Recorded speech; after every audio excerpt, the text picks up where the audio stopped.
Bonsoir à tous, bienvenue à ce flash d'information.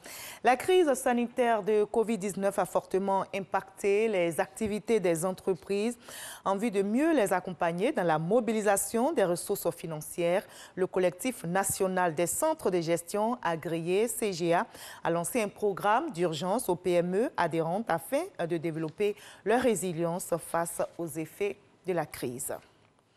La ministre de la Femme, de la Famille et de l'Enfant, Bakayoko Ly Ramata, sensibilise les femmes à l'entrepreneuriat pour une meilleure contribution à la sécurité alimentaire. Une formation a donc été initiée. L'objectif est d'informer, de renforcer les capacités des femmes dans le domaine de l'approvisionnement et de la commercialisation en vue d'assurer la sécurité alimentaire, nous explique Patricia Mouetia. Les femmes des zones rurales produisent entre 60 à 80% de la nourriture du pays, dans des conditions difficiles. Elles ont difficilement accès au crédit, à la terre et aux intrants. Il faut des fourrages pour que nous puissions produire en plein temps. C'est difficile. Nous sommes obligés de faire et puis de consommer nos nourritures, puisqu'il n'y a pas de route.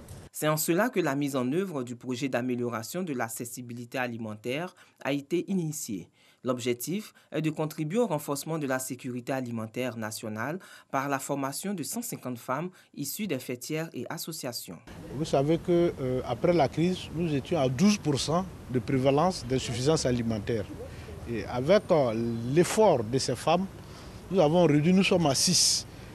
L'essentiel, c'est de les aider à pouvoir arriver à un taux négligeable, soit 1 ou 2%, puisqu'on ne peut pas l'éradiquer complètement, mais nous pouvons passer à une élimination avec un taux négligeable de 2 à 1%. Comment elles doivent s'organiser sur le marché, comment elles doivent écouler leurs marchandises pour éviter les pertes post-récolte, pour éviter aussi la pénibilité du travail. Et donc, comment aussi l'État va les accompagner par rapport à la semi-industrialisation. Ce projet s'inscrit dans le cadre du partenariat entre le ministère de la Femme, de la Famille et de l'Enfant et une société coopérative. À terme, 1 million de femmes seront formées pour contribuer à éliminer la faim et assurer la sécurité alimentaire. La Fondation Abdraman Sissi a lancé hier vendredi 18 septembre le Fonds d'aide pour les jeunes et les femmes de Port-Boué, un projet qui vise à aider ces populations à créer des activités génératrices de revenus et être autonomes. Le Fonds d'aide pour les jeunes et les femmes de Port-Boué cible plus de 1000 bénéficiaires. À l'étranger, au Mali, la junte militaire et le M5 RFP ont tenu une rencontre hier vendredi. Les militaires et le mouvement de contestation qui a contribué à la chute du président Ibrahim Boubacar Keïta s'attellent à mettre en place un collège pour désigner les personnes devant diriger les organes de transition. Mais les deux entités commentent différemment les résultats des concertations nationales. Pour le M5 RFP, il faut un civil à la tête du pays et selon la junte, c'est un militaire qui a réclamé.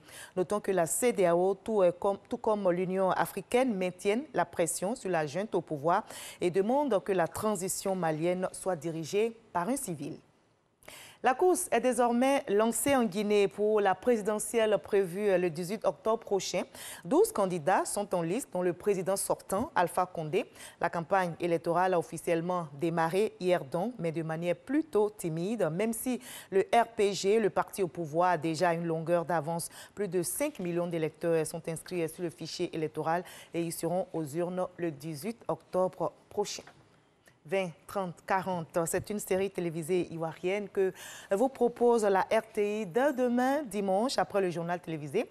En 13 épisodes de 26 minutes, le film relate le quotidien, l'amitié entre 3 femmes vivant à Abidjan. Elles se distinguent par leur style, leur origine, leurs âges.